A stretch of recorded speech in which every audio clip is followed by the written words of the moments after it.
Cara a cara con Rosalía.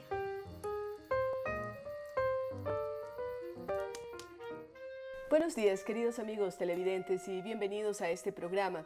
El día de hoy vamos a hablar con representantes de varios países y tocaremos un tema que normalmente no se toca, a pesar de que es tan importante y que tiene que ver con esas tradiciones populares, con las leyendas, con los mitos, con las historias, con la llamada literatura oral. Y vamos a empezar el día de hoy conversando con uno de los grandes escritores ecuatorianos reconocido tanto dentro como fuera del país, Premio Nacional Eugenio Espejo, con una larguísima trayectoria, no solamente como escritor, sino como dinamizador y propulsor de la cultura ecuatoriana. Nos referimos a Abdón Ubidia, a quien le damos la más cordial bienvenida. Abdón, para ir hacia lo que nos habíamos propuesto el día de hoy, ¿qué es para ti la literatura oral y cómo la literatura, aquella que se escribe, bebe de esa fuente que es la literatura oral? Bueno, de entrada la literatura oral fue durante milenios la literatura. Es decir, mientras no apareció la escritura hace 3.000, 4.000 años, siempre la literatura fue oral. Existían los juglares, los trovadores, ¿no es cierto? Pero por supuesto, y además no te olvides que la misma Odisea fue en principio oral. Pasaron 3 siglos, desde el siglo IX al VI, en que solo se transmitió de generación en generación. Y pensemos el volumen de eso que después llamaríamos la Odisea, ¿no es cierto?, del libro. Pero claro, porque no quiere decir que sean cuentos cortitos, no, necesariamente. Es que además cultivaban algo esencial para la literatura oral, la memoria. Entonces los griegos eran unos grandes memoriosos y después ya se vertieron a la escritura y esa costumbre se repitió. Los grandes libros que nosotros hemos leído, incluso desde la infancia, acuérdate de las colecciones de Perrault, de Andersen, de los hermanos Grimm. De los hermanos Grimm, etcétera. Esos no fueron cuentos para niños, los niños los adoptaron, fueron cuentos folclóricos. Las propias Mil y una noches, pues, ¿no? Que no fueron escritas para niños. Las Mil y una noches, el Calila Dima, etcétera, siempre fueron adoptados por los niños. Los temas son a veces terribles o insinuantes al menos. Sobre todo ahora las películas modernas nos empiezan a mostrar otro tipo de versión de la Caperucita Roja o de la Blancanieves, en donde a lo mejor se recoge lo primigenio. Pero claro, en todo caso, eran no solamente cuentos folclóricos, sino que los cuentos folclóricos son rastros de lejanos mitos. Y ahí hay una diferencia muy grande entre lo que es mito y lo que es cuento. El mito básicamente es un relato sagrado para quienes creen en lo sagrado de ellos, ¿no? Entonces hay estudiosos de la mitología como Levi-Strauss, 4 tomos inmensos sobre las enas mitológicas, etcétera, ¿no? Y yo tengo acá un libro que publiqué hace muchos años que se llama Cuentos, Leyendas, Mitos y Casos en que recoges del Ecuador. Lo ecuatoriano. Que recojo, pero también hay un estudio al respecto de lo complicado, de lo rico que es el saber folclórico, ¿no? Porque que a veces tiene variaciones. Algunas parecerían imperceptibles de casa en casa o de ciudad en ciudad y se vuelve a repetir. O de país en Por país. ejemplo, se habla inclusive de mitos como el diluvio, ¿no? Que se repite en las diferentes literaturas, en los diferentes pueblos. Bueno, son hechos cosmológicos, podríamos decir, que se traducen en relatos orales.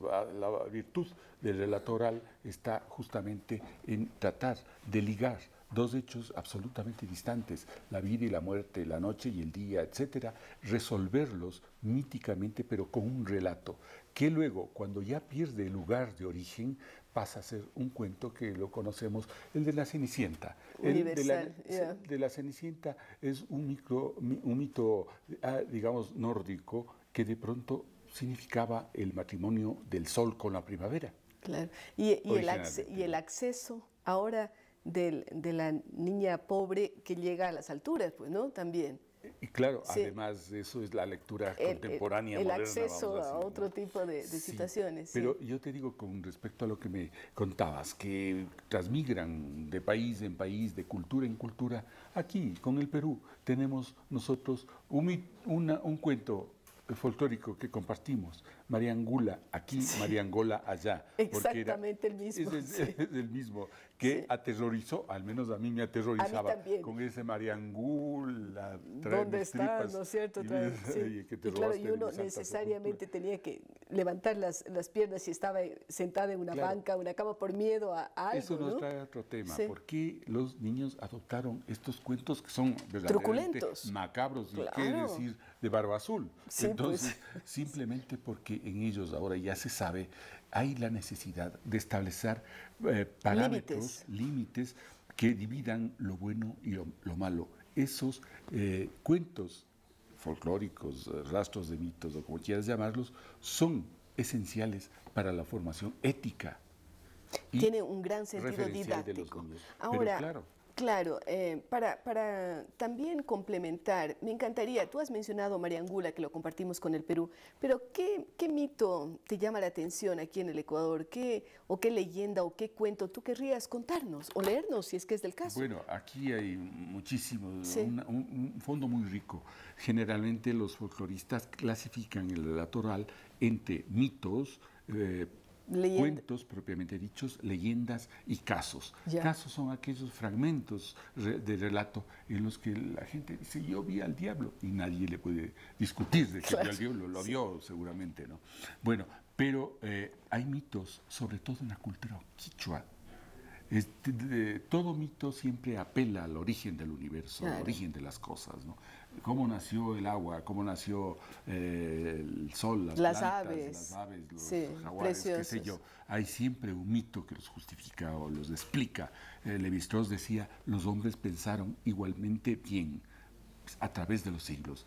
¿Por qué? Porque los objetos de pensamiento a los que aborda el pensamiento primitivo son, digamos, distintos, pero el sistema de razonarlos es el mismo que los científicos más altos lo tienen ahora, ¿no? La lógica es impecable. Claro, y viene la deducción, la inducción, ¿no? Que ahora, sí. A mí también me llama la atención las leyendas urbanas, las leyendas que nos vienen de la colonia sobre todo, que tenían un propósito ético, colonizador, de acuerdo, es decir, afirmaban un orden moral, mientras no se transgreda el sistema colonial, pues todo estaba bien. Y si alguien los transgredía, venía el gran castigo sobrenatural, ¿no? Es decir, las cosas naturales se castigaban sobrenaturalmente. En ese sentido, yo recuerdo un cuento entrañable o leyenda colonial. ¿Cuál es este? Entrañable, el padre Almeida, ¿no? Cuéntanos otra vez, porque hay mucha gente, a lo mejor fuera de Quito, que no se acuerda. ¿Cómo que, entonces, ¿qué tienen que hacer en Quito? ¿Qué tienen que hacer, no? Bueno, hay que ir a ver inclusive al convento, hay un viejo cementerio que tiene un convento que se llama San Diego. Entonces, más o menos, calcúlale siglo XVI, siglo XVII, de pronto en ese convento había una imagen de un Cristo sagrado y que estaba cerca de una ventana. Pero también ese convento tenía un cura bastante, como nos dicen ahora, ranclado, que se salía por las noches a hacer fechorías, ¿no? A divertirse. De parranda con por ahí. Mujeres, cosas así terribles. Y sobre todo pegarse los tragos, para la época, y emborracharse. Entonces, siempre salía del convento apoyándose en el Cristo. Para escaparse por la ventana. Para escaparse por la ventana. Y entonces el Cristo le decía, ¿hasta cuándo, Padre Almeida?